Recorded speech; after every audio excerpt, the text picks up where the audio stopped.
Hey guys, this is a first look and a bit of a mini review of the Protech 4.5 metre bell tent.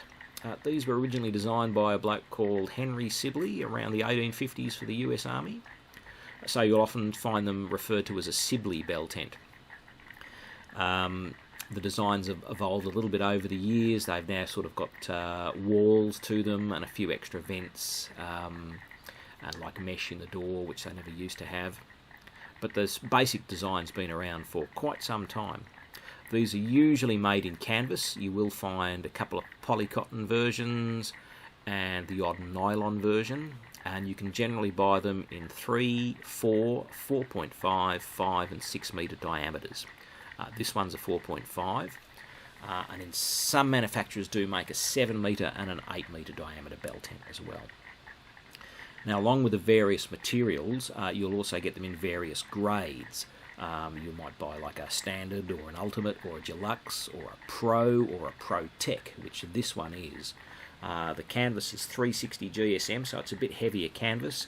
It's got a really heavy duty ground sheet, and this ground sheet you can not only unzip and roll the sides up completely, so you basically just have sort of floating canopy, but you can also zip down this mesh wall that you can see here, which is fantastic for 360-degree ventilation.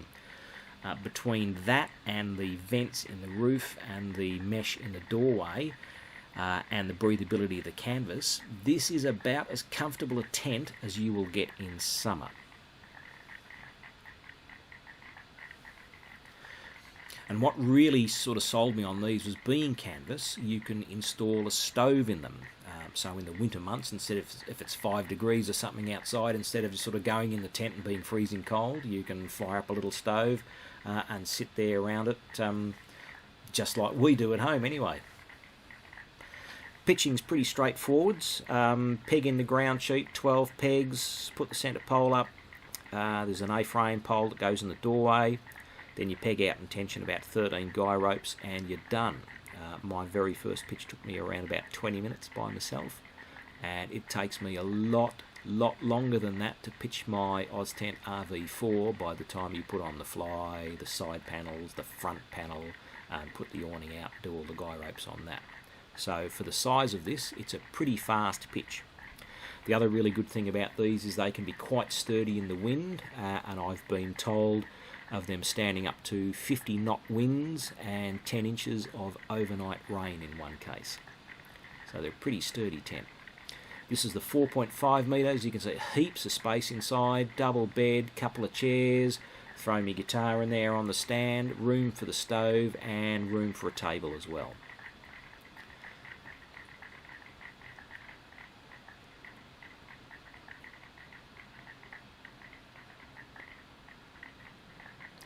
Bit of a close-up here of the zips. Now, it looks to me like this other zip on the top here, you can actually completely remove this mesh wall out of the tent. I can't see any particular reason I'd need to do that. Normally I just unzip the bottom and I'd just leave it either hanging there, zip the canvas wall back down in place, or I could just roll up the mesh wall there, and as I've done here, you can see I've just got it fastened up with the little toggles. So I can't see any real reason to unzip that completely out of the tent, but that's an option if you want to do it. A bit of a close-up look at the zips and the stitching there. With the breathability of the canvas and the vents and the sidewall, it really makes for a comfortable and inviting space to be in. But there are a couple of downsides. One is that canvas obviously takes a fair bit longer to dry than nylon, and you can't store these things wet. So if you have to put it away when it's wet, you really need to dry it out within 48 hours to make sure nothing goes mouldy. Another slight downside is the large footprint.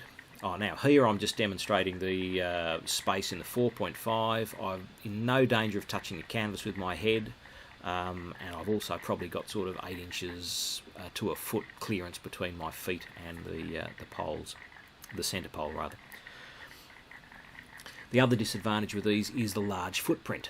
That's 4.5 metres, and you can see there's at least another 1.5 metre of guy rope either side, so you really need to make sure that wherever you're going, you can accommodate a footprint of this big a tent. You can make it a bit smaller by using various poles and shorter guy ropes. If you have a look at Breathe Bell Tents in Sydney, they've got a little video there of using those poles to make the footprint a bit shorter as well.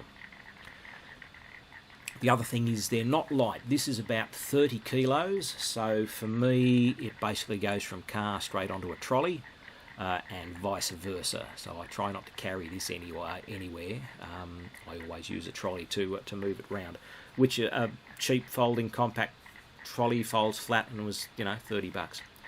Breathe Bell Tents, this is from in Sydney.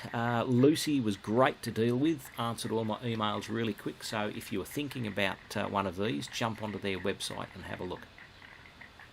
Thanks for watching, guys.